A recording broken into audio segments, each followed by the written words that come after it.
শোনো ব্যাচেলার ভাই বোনদের জন্য কি নিয়ে আসছেন এই রান্না যে বান্না করে খাওয়ার জন্য? Mini curry cooker, mini curry cooker, দেখেন এই বাংলাদেশ কারি হবে না, সব ধরনের রান্না রাইস বান্না কারি হবে? সব হবে। বাংলাদেশ এই অতি ফাস্ট 2025 এর লেটেস্ট মডেল মিয়াকো ব্র্যান্ডের। মিয়াকো ব্র্যান্ডের। জি, আচ্ছা, কি কি অপশন আছে এটা? এটার ভিতরে থাকবে আপনার একটা ঢাকনা, স্টিম করার জন্য। একটা স্টিম থাকবে, হুম। ডিম সিদ্ধ করার ডিম জন্য সিদ্ধ। ডিমের একটা ইয়ে থাকবে, একটা কাপ থাকবে, কাপ থাকবে একটা মেজারমেন্ট। হলো কি আপনার মেজারমেন্ট, টিস্পুন থাকবে। হ্যাঁ আচ্ছা, টিস্পুন মোটামুটি নাড়ানোর দুজনের জন্য। খাবার কি একজনের হ্যাঁ, খাবার কিন্তু একজন পারফেক্টলি দুজন তো হয়ে পারফেক্ট যাবে। ভাবে করতে পারবেন। আর আচ্ছা, এটা আচ্ছা। সবচেয়ে বড় কথা কি ভাইয়া, হুম। এটা হলো রেগুলেটর সিস্টেম। রেগুলেটর সিস্টেম, হ্যাঁ, বাড়িয়ে কমিয়ে রান্না বাড়িয়ে বান্না কমিয়ে করা রান্না যাবে। করতে পারবেন। আর নিচে কি দেখছেন এটা, হুম, এখন আর কটলেস। অ্যাডজাস্ট নেই, কটলেস অ্যাডজাস্ট সিস্টেম। নাই। অনেকে চিন্তা করেন যে ভাই ভিতরে পানি গেলে নষ্ট হয়ে যাবে, ইজি না, টু ওয়াশ। এখন ইজি টু ওয়াশ, এই যে আচ্ছা। কটলেস সিস্টেম। এটা প্রাইস কত হবে? আর এটা অনলি একটা হাতের নাগালে, অনলি ফর 1650 টাকা ভাইয়া। 1650 টাকা। জি পাশাপাশি কিন্তু আরো আছে, জি, এগুলো কত করে? প্রাইসটা বলেন এটা হলো শুনি। 1550, হুম।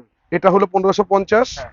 আর আপনার সনিফাটা হলো 2450। 2450। জি, যারা এই মিনি রাইস কুকার গুলো নিতে যাচ্ছেন সরাসরি এই ঠিকানায় চলে আসবেন এবং স্ক্রিনে দেখানো নাম্বারগুলোতে যোগাযোগ করে সারা বাংলাদেশে হোম ডেলিভারি দেওয়ার ব্যবস্থা রয়েছে, ঘরে বসে কেনাকাটা করতে পারবেন।